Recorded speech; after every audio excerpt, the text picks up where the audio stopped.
국민의당 제20차 원내대책회의를 개의합니다.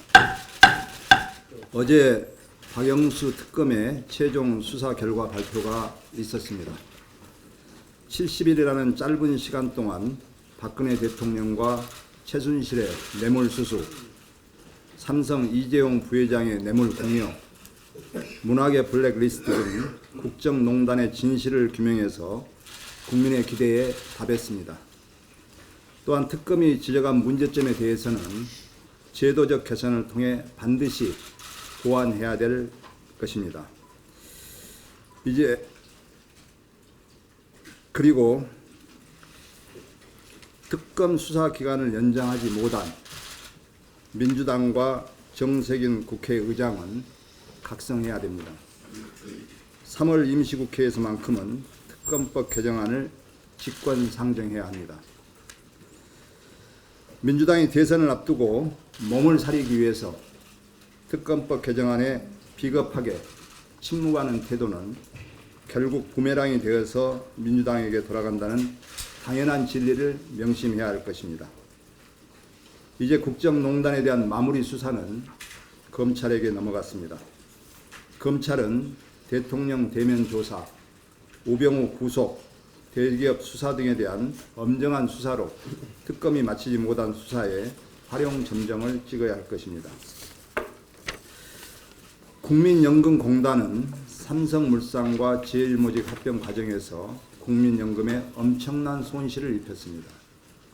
이런 국민연금공단이 오는 7월부터 월 443만 원 이상의 소득자에게 국민연금 보험료를 매달 최대 13,500원을 인상하겠다고 합니다.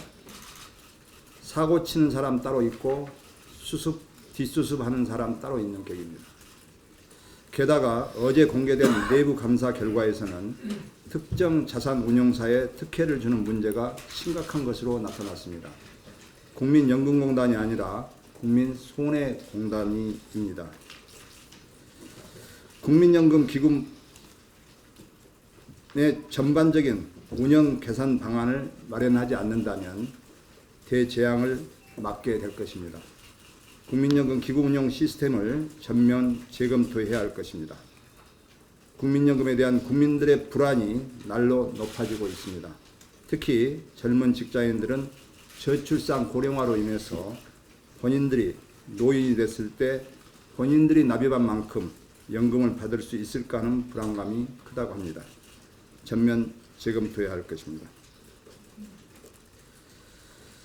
김종인 전 대표가 탈당을 결심했다는 보도가 있습니다.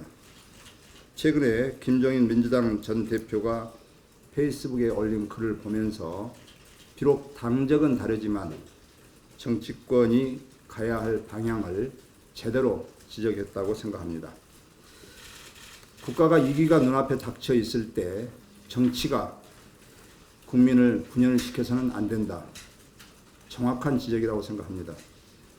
작금의 대선 후보들, 특히 민주당 대선 후보, 자유한국당 대선 후보들은 갈등을 조장시켜 정권을 잡으려고 하고 있는 것 같습니다. 국가를 이끌어갈 자격이 없다고 생각합니다. 그런 의미에서 김종인 대표가 저는 민주당과 함께 할 수 없을 것 같습니다. 수명의 뜻을 같이 하는 의원님들과 탈당을 하는 것으로 알고 있습니다. 저는 김종인 대표의 개헌 그리고 경제 민주화 등이 우리 당의 정체성과 같기 때문에 조만간 결단을 내려서 우리 국민의당과 함께 중도 개혁 세력의 정권 교체를 위해서 동참해 주실 것을 기대에 마지 않습니다. 이상입니다. 어제 황교안 권한대행 주재로 청와대 NSC 상임위원회가 열렸습니다. 북한의 미사일 발사에 대한 대응책을 논의하기 위해서입니다. 회의 후에 황 권한대행은 북한의 핵과 미사일에 대응하기 위해서 사드의 조속한 배치와 미국의 확장 억제력을 강화하는 방안을 적극 추진해 나가겠다고 밝혔습니다. 그러나 황권한 대행의 사고는 위험합니다. 우리 군은 아직 북한이 발사한 미사일의 종류도 제대로 파악하지 못한 상태입니다. 사드로 모든 문제가 해결될 것처럼 말하는 것은 국민을 호도하는 것입니다. 확장 억제는 미 동맹국이 핵 공격 위협을 받을 경우 전술핵 등 핵 억지력을 제공한다는 개념입니다. 전술핵 배치는 한반도 비핵화라는 원칙을 깨는 것일 뿐만 아니라 북한의 핵을 인정하면서 한반도를 핵 대결로 몰고 갈 가능성이 있습니다. 또 전술핵이 배치된다면 동북아는 한미일 대 북중러라는 신냉전 대결 구도가 형성이 되고 우리의 운신의 폭은 더욱 좁아질 것입니다. 전술핵 배치는 한반도의 명운이 걸린 중차대한 문제이며 사드보다 훨씬 이해관계가 복잡하고 주변 국가 입장이 첨예하게 대립되는 그러한 쟁점입니다. 주변 강대국의 논리가 아니라 한반도 평화와 번영과 통일을 염두에 둔 우리 국가 이익과 우리 논리로 접근해야 합니다. 시한부인 대행 정부가 추진할 일이 아니며 어떠한 경우라도 사드 배치 결정처럼 즉흥적으로 결정해서는 안 된다는 점을 분명히 말씀드립니다. 1인 가구가 빠르게 늘고 있습니다. 보건복지부가 지난주 공개한 통계로 보는 사회보장 2016에 따르면 2015년 기준 1인 가구가 520만 가구로 집계됐습니다. 1995년 164만 가구였던 것이 20년 만에 3.2배 늘었습니다. 통계청은 20년 후인 2035년에는 1인 가구가 763만 가구에 이를 것으로 예측하고 있습니다. 이는 전체 가구 수의 34.3%에 이르는 비율입니다. 1인 가구가 전체 가구에서 차지하는 비중은 27.2%로 2인, 3인, 4인 가구를 제치고 처음으로 1위로 올라섰습니다. 결혼을 하지 않고 독립하는 20, 30대 수가 해마다 늘고 있는 데다 노인 단독 가구도 꾸준히 늘고 있기 때문입니다. 특히 상대적으로 평균 수명이 긴 여성 독거노인의 숫자가 남성 독거노인에 비해서 많습니다. 젊은 시절의 남녀 간의 임금 격차가 노후의 연금 격차로 이어지지 않도록 제도를 재정비해야 합니다. 전체적으로 부모와 자식을 기본 구성원으로 하는 가족을 중심으로 설계된 기존의 사회보장 체계를 소수화 추세에 맞춰서 전환해야 할 때입니다. 국민의당은 1인 가구의 증가에 대응하는 정책과 여성 독거노인의 빈곤 문제 해결에 초점을 맞춘 정책 개발에 적극 나서도록 하겠습니다. 고용노동부가 구직급여의 1일 상한액을 현행 43,000원에서 5만원으로 인상하는 내용의 고용보험법 시행령 개정안을 입법 예고하고 4월 1일부터 시행할 예정이라고 밝혔습니다. 소득의 단절로 고통받는 구직자들에게 조금이나마 도움이 될 것이라는 점에서 이번 조치를 환영합니다. 그러나 지금까지의 과정을 보면 고용노동부의 늑장 대응과 안이한 업무 태도를 지적하지 않을 수 없습니다. 고용보험법은 구직급여액의 하한액을 최저임금의 90%로 정하고 있습니다. 또 상한액은 1일 43,000원으로 시행령에 정해져 있습니다.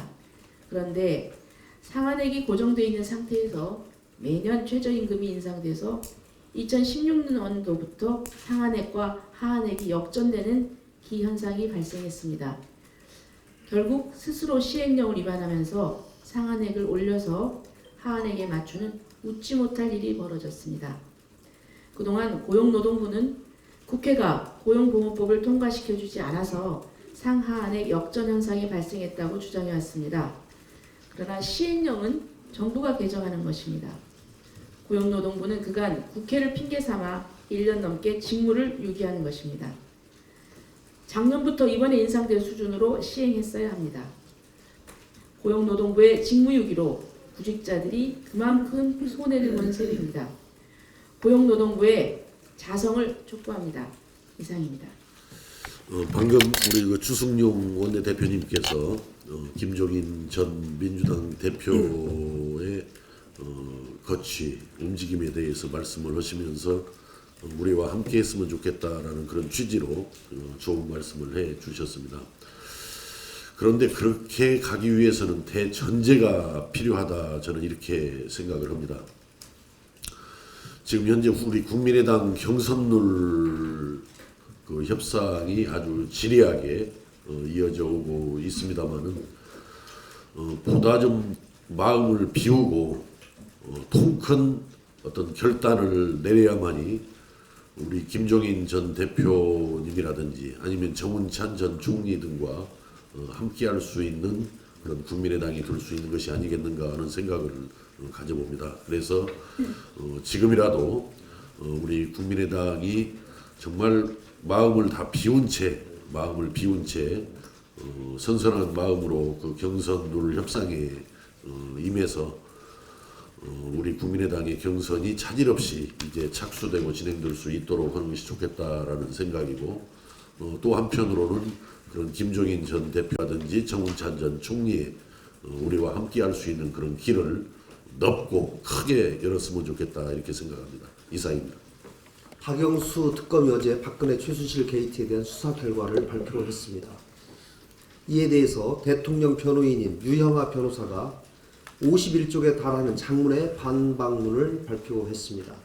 특검이 야당만의 추천으로 구성돼서 태생부터 위헌적이다라고 하면서 강하게 반발했습니다.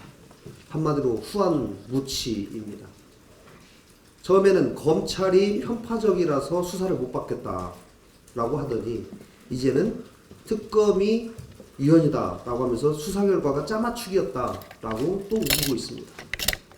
자신에게 조금만 불리하면 일단 부정부터 하고 보는 전형적인 소인배의 행동으로밖에 보이지 않습니다.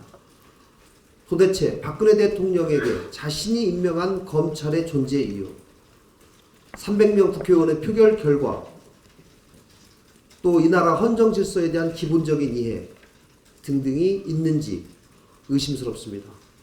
변호인이 이렇게 국기를 부정하는 발언을 하는 것만 봐도 박 대통령이 대한민국 헌법을 얼마나 우습게 여기고 있는지를 보여주는 징표라고 생각합니다. 유 변호사의 발표 내용 또한 어처구니가 없습니다. 그동안 20번에 걸친 헌법재판소의 재판, 25명에 이른 증인신문, 또 최순실, 안종범 등의 형사재판 과정에서 나온 증언 등을 종합해보면 모든 사건의 중심에는 박근혜 대통령이 주동자이거나 공모자 또는 범죄 방조자입니다. 박 대통령이 국민을 생각하고 또 일말의 양심이라도 있다면 자진해서 검찰 수사에 응하고 국민에게 석고 대죄해야 합니다. 헌재가 조만간 선고 기일을 지정하고 선고가 10일 또는 13일이 유력하다고 많은 사람들이 예측하고 있습니다. 이제 국회는 헌법재판소의 선고 이후를 대비해야 합니다. 국민 통합을 이루고 새로운 대한민국을 만들 수 있는 여건을 국회가 스스로 만들어 나가야 한다고 생각합니다. 이상입니다. 중국 내 롯데마트 23곳이 영업 정지 조치를 받았다고 합니다. 또한 한국 여행 상품 판매 중단, 한국 제품에 대한 통관을 불허하고 있습니다. 더구나 오는 5월 중국에서 60여 개국 정상 및 강요들이 참석하여 개최되는 신실크로드 경제권 정상회의에 한국은 초청도 하지 않았습니다.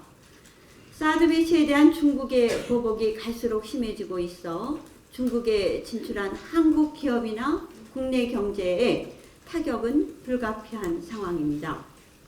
정부는 애초 한중 관계에서 중국의 경제 보복 가능성은 없다고 단언했습니다. 그러나 정부의 예상은 보기 좋게 빗나가고 말았습니다. 정부가 안일한 생각과 대처로 일관하는 사이 중국에 진출한 기업과 국내 수출 기업이 어려움을 겪고 있습니다. 중국의 경제 보복은 현실입니다.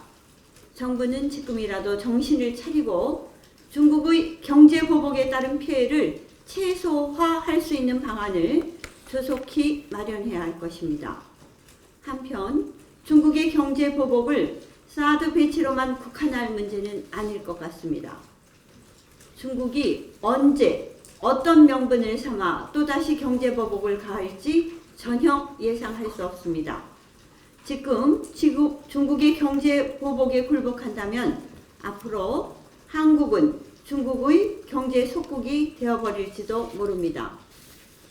일본의 경우도 2012년 센카쿠 열도 국유화 파동 때 중국의 일본 관광 제한은 물론 국민들의 반일 시위, 일본 기업에 대한 폭력 시위 등 중국의 보복 조치가 있었습니다. 양국 간의 무역은 자연스럽게 줄었지만 일본은 중국에 진출한 기업의 생산 기지를 동남아로 이전하는 등 다각적인 노력을 통해 1년여 만에 위기를 넘길 수 있었습니다. 일본뿐 아니라 프랑스, 영국, 노르웨이 등 선진국에서부터 필리핀, 대만, 몽골과 같은 주변국 등도 정치, 외교적 이유로 경제 보복을 당했습니다. 우리나라도 당장은 쓰나미처럼 몰려오는 중국의 경제 보복에 차분하고 냉정히 대응해야 할 것입니다. 오히려 반면 교사로 삼아 언제 올지 모를 중국의 경제 보복에 대비하여 중국에 대한 무역 의존도를 낮추고 산업 경쟁력을 높이는 등 우리나라의 경제 체질을 강화시키는 계기가 되어야 할 것입니다. 이상입니다. 작년 7월 사드 배치 결정이 있은 후부터 한중 관계 악화와 경제 보복에 대한 우려가 높았습니다. 특히 우리 국민의당은 대중 관계, 대러 관계에 따른 악화에 따른 영향을 최소화시켜야 된다는 입장을 계속 밝혔고 정부 당국에도 책임 있는 답변을 요구했습니다. 그러나 정부 당국, 황교안 권한대행, 유일호 경제부총리, 주영환 산자부 장관 등 관계부처 책임자들의 인식은 너무 안일했습니다. 한중 관계에 영향을 미치지 않을 것이다. 중국의 보복 조치는 없을 것이다. 등의 안일한 대응만 그리고 안일한 답변만 계속 늘어놓았습니다. 정부의 근거 없는 낙관론으로 인한 피해는 우리의 영세 상인들과 중소기업들이 고스란히 감당해야 합니다. 지난해 중기중앙회가 중국 수출기업 300개사를 대상으로 조사한 결과에 따르더라도 사드 배치 발표 후에 26%가 무역보복 경험을 당했다고 답했습니다. 이 기업들은 전년 대비 대중국 수출액이 평균 44% 감소했다는 것입니다. 이러한 발표 결과가 있었음에도 불구하고 최근까지 정부 당국의 입장은 동일했습니다. 무능한 정권과 무책임한 관료 아래서 고생하는 것은 우리 국민들입니다. 지금 중국의 경제보복 조치에 대해서 적극적으로 대응해야 됩니다. 그리고 우리 장정숙 의원이 말한 것처럼 우리 경제의 대중 의존도를 줄이고 체질을 개선해야 될 때입니다. 그러나 이와 별도로 책임 있는 위치에 있는 정부 관료들에 대해서는 이 사태에 대한 책임을 강하게 물어야 할 것입니다. 사드 배치 결정과 별도로 사드 배치와 관련된 대중국 관계의 문제점들을 미리 확인하고 적극적인 조치를 취하지 않은 정부 부처 관료들에 대해서 끝까지 책임을 추궁할 것을 우리 당에도 요청합니다. 대통령 탄핵 상황이 되는데 정부 부처의 컨트롤 타워라는 국무총리, 청와대 참모들의 컨트롤 타워라는 비서실장이 사표를 내도 쌀판인데 지금 대통령 직무를 대행하면서 또 차기 대선을 나갈까 말까 하는 그런 걸 가지고 언론 풀어내는 걸 보고 참 가관이라고 생각했습니다. 도대체 이게 어떤 직위를 임명을 받으면 첫 번째로는 국민과 국가에 책임이 있는가 하면 또 세 번째로는 자기를 지명해준 대통령에 대한 일말의 책임이 있다면 그럴 수 있는지 저는 의심스럽습니다. 거기에 또 대통령은 정의롭지 못한 행태를 지금 계속 보이고 있는 참 가관입니다. 그래서 우리나라 지금 현재 세 가지 잘못되고 있는 게 참 우려스러워서 제가 오늘 말씀을 드리려고 합니다. 첫째는 의사결정 시스템이 상하 좌우로 다 망가져 버렸어요. 국가 컨트롤 타워가 없어요. 지금 사드 문제로 중국을 대응하는 그 행태를 보면 도저히 이해할 수가 없습니다. 그리고 두 번째는 예방 시스템이 전혀 없습니다.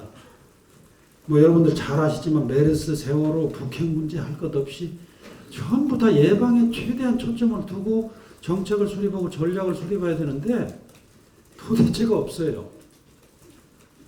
이게 지금 나라인지 국가인지 알 수가 없습니다. 그리고 마지막 세 번째, 누구도 책임지는 사람이 없어요. 전부 남한테 책임 미루고 이런 대통령한테까지 그 밑에 있던 정말 그 신복이라는 사람들이 전부 다 배반을 하고 책임을 전가하고 이러고 있어요.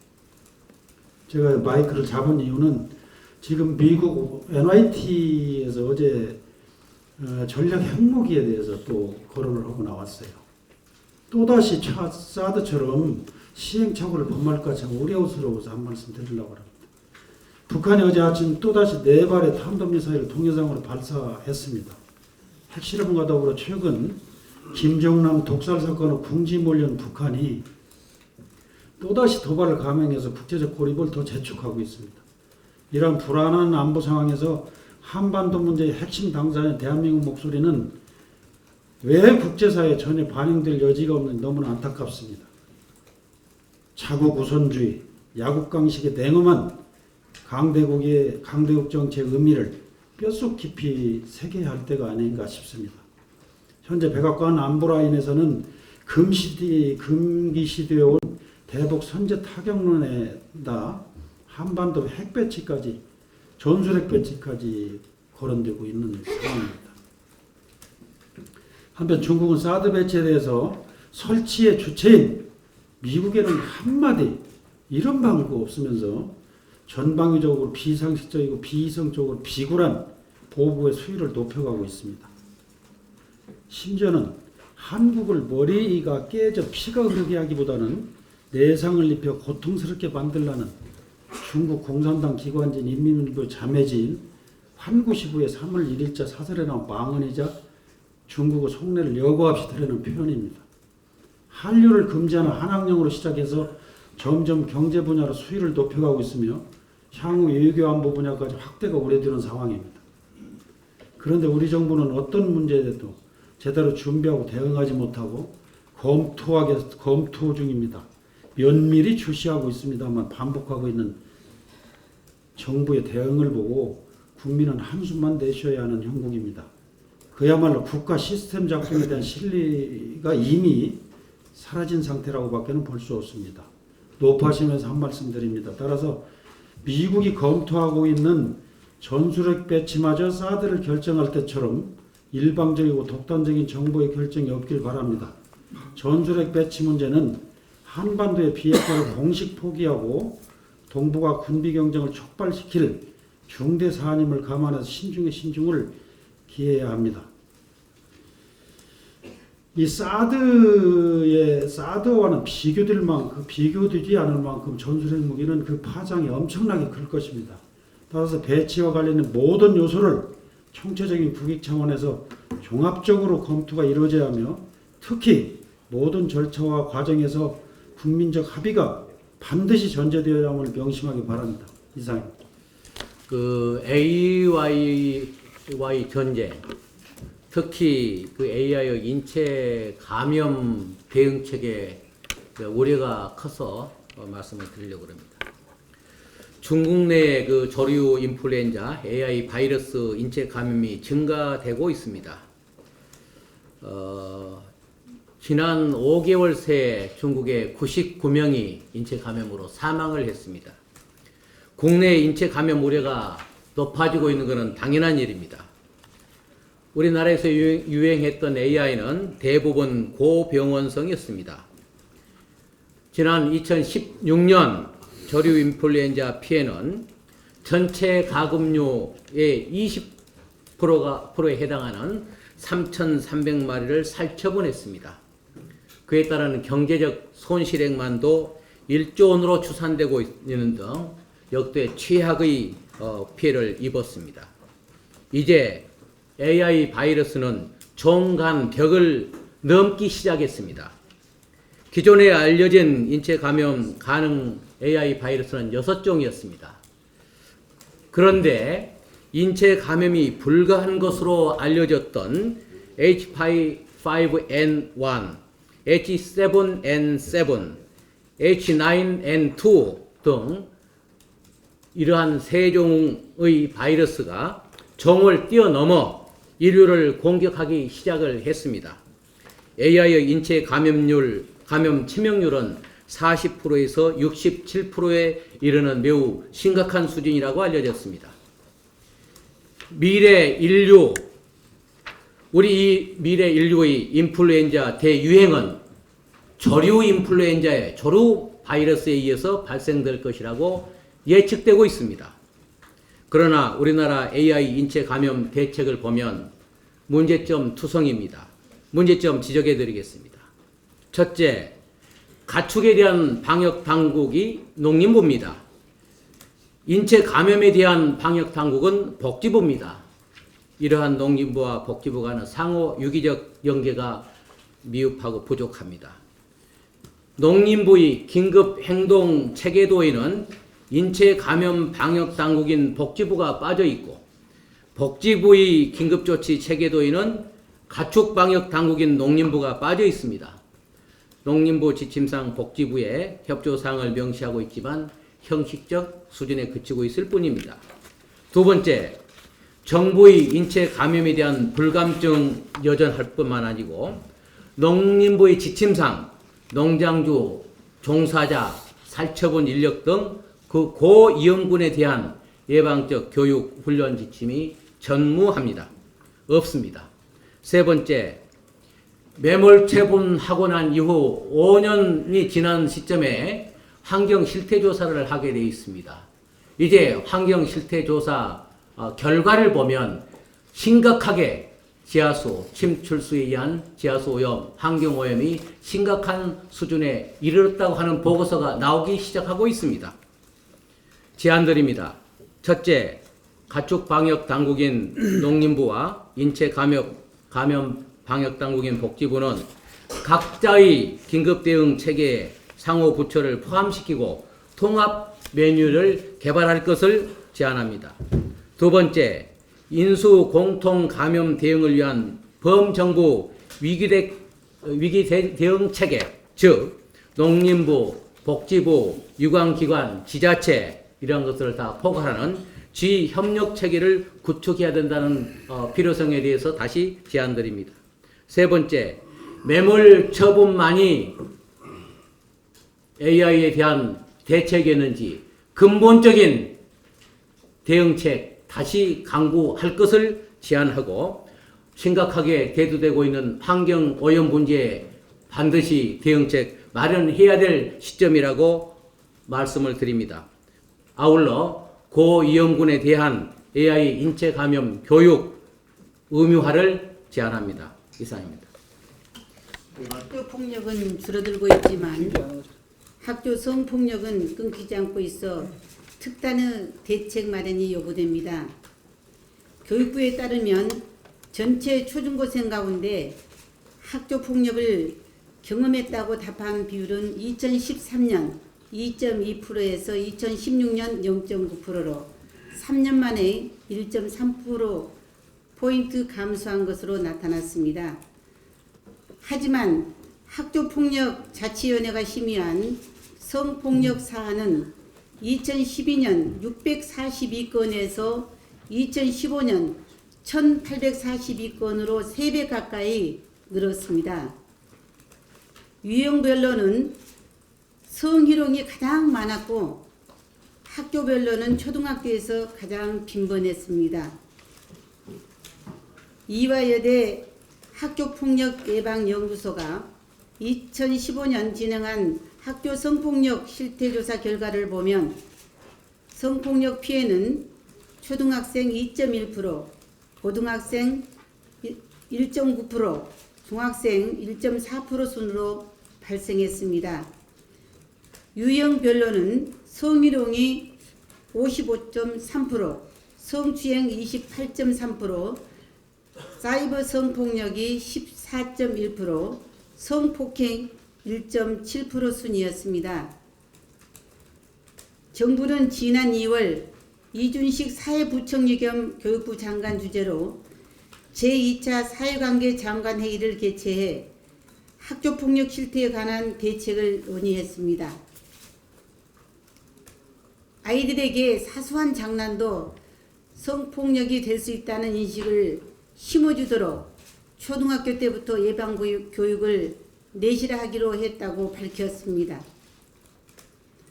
토론이나 상황극과 같은 이해활동 중심의 성폭력 예방교육을 실시하고 또래상담 조정과 같은 학생 자치 성폭력 예방활동을 강화할 계획입니다. 하지만 정부 대책은 예산이나 인력에 대한 구체성이 부족해 성폭력 예방 대책이 효과를 거둘지를 미지수입니다. 성폭력은 피해자에게 씻을 수 없는 상처를 남기는 중범죄입니다. 특히 학교 성폭력의 경우에는 피해자인 학생이나 가해자인 학생 모두에게 심각한 상처를 줄 수 있기 때문에 성폭력 예방이 최고 해결 방안입니다. 학교 성폭력 대책이 소기의 목적을 거두기 위해서는 예산 계획이나 인력 충원에 대한 구체적이고 세밀한 준비가 필요합니다. 우리 국민의당은 학교 성폭력 근절 대책이 성과를 거둘 수 있도록 관심과 지원을 아끼지 않겠습니다. 이상입니다. 민주당은 요즘 연일 대선 예비 후보들의 토론회를 개최해서 주목을 받고 있습니다. 그러나 국민의당은 아직도 경선룰조차 합의하지 못하고 있어서 경선룰 TF 팀장을 맡았던 사람으로서 안타깝기 그지없습니다. 각 대선 주자 모두를 만족시킬 수 있는 그런 지고지선한 경선룰은 없다고 생각합니다. 아직도 주자들 간에 강대강 분위기가 계속되고 있는데 서로 양보하고 타협해서 합리적인 안을 도출해 주실 것을 요청합니다. 대선 주자들은 선당 부사, 대승적 차원에서 양보의 결단을 내려야 한다고 생각합니다. 김종인 민주당 전 대표의 탈당이 거론되는 상황에서 국민의당의 주자들이 경선 룰을 가지고 이처럼 치킨 게임을 계속하는 것은 매우 유감스러운 일이며 우리 당의 자칫 원심력으로 작용할 수 있다는 것을 생각할 때 심히 우려스럽습니다. 대선 주자들의 대승적 결단을 촉구합니다.